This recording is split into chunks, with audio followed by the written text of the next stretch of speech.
যুক্তরাজ্য বিএনপির অব্যাহত প্রতিবাদ বিক্ষোভের মুখে লন্ডনে নিজের আহলে কিতাব পরিবারের সদস্যদের সঙ্গে দেখা করতে আসা অবৈধ প্রধানমন্ত্রী হাসিনা ওয়াজেদ। এবার বিচার বিভাগের কর্তৃত্ব নিয়েও বিতর্কিত মন্তব্য করলেন আইজিপি শহীদুল।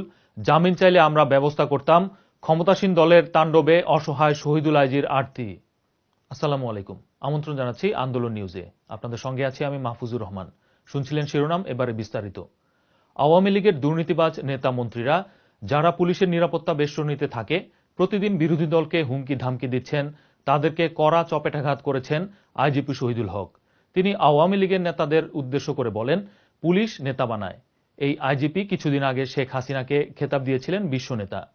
আর ঢাকা মহানগর পুলিশ কমিশনার আসাদুজ্জামান মিয়া বলেছেন, হাসিনা সরকারকে টিকিয়ে রেখেছে পুলিশ। বিস্তারিত জাহিদ গাজীর রিপোর্টে।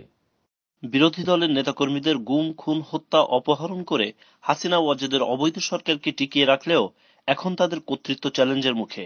ক্ষমতাসীন দলের নেতাদের হাতে পুলিশের চড় খাওয়ার খবরও পত্রিকায় এসেছে।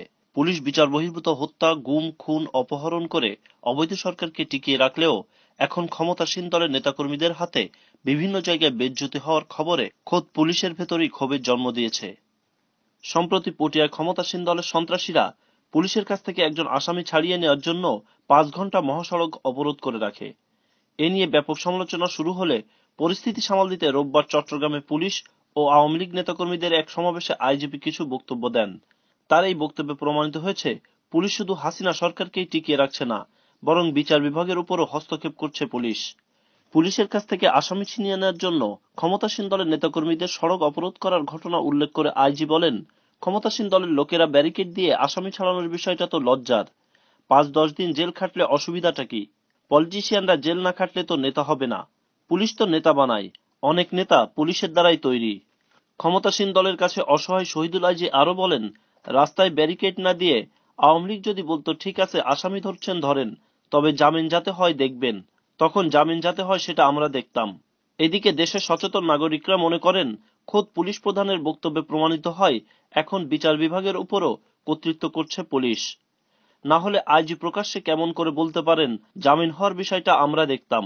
প্রশ্ন উঠেছে, জামিন দেয় বিচার বিভাগ, তাহলে কেমন করে পুলিশ বলতে পারে জামিনের বিষয়টি পুলিশ দেখবে?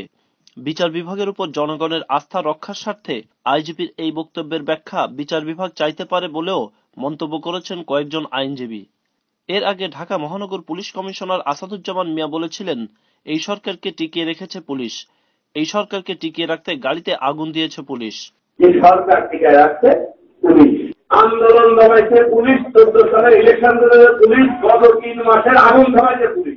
এই অবস্থার পরিপ্রেক্ষিতে অনেকেই মন্তব্য করছেন, তাহলে কে বড় সন্ত্রাসী, একটি বিশেষ অঞ্চলের পুলিশ নাকি ক্ষমতাসীন দলের দুর্বৃত্তরা?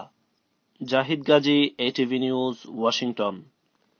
রোববার বিকেলে লন্ডনে বিলাসবহুল হোটেলের সামনে যখন অবৈধ প্রধানমন্ত্রী শেখ হাসিনাকে সংবর্ধনা দিচ্ছে যুক্তরাজ্য আওয়ামী লীগ, তখন বাইরে হাসিনার বিরুদ্ধে বিক্ষোভ স্লোগানে ফেটে পড়ে যুক্তরাজ্য বিএনপি ও অঙ্গ সংগঠনের নেতাকর্মীরা।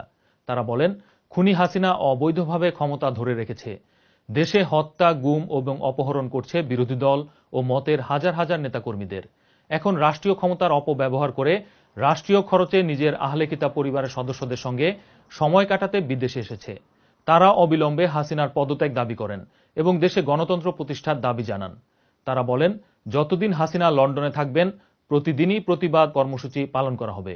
আজকে বাংলাদেশের সার্বভৌমত্ব হুমকির সম্মুখীন, গুম, হত্যা, নৈরাজ্য মধ্য দিয়ে বাংলাদেশে এই সরকার টিকে আসছে। আমরা একজন ব্রিটিশ বাংলাদেশ হিসাবে আমরা তার তীব্র প্রতিবাদ জানাচ্ছি।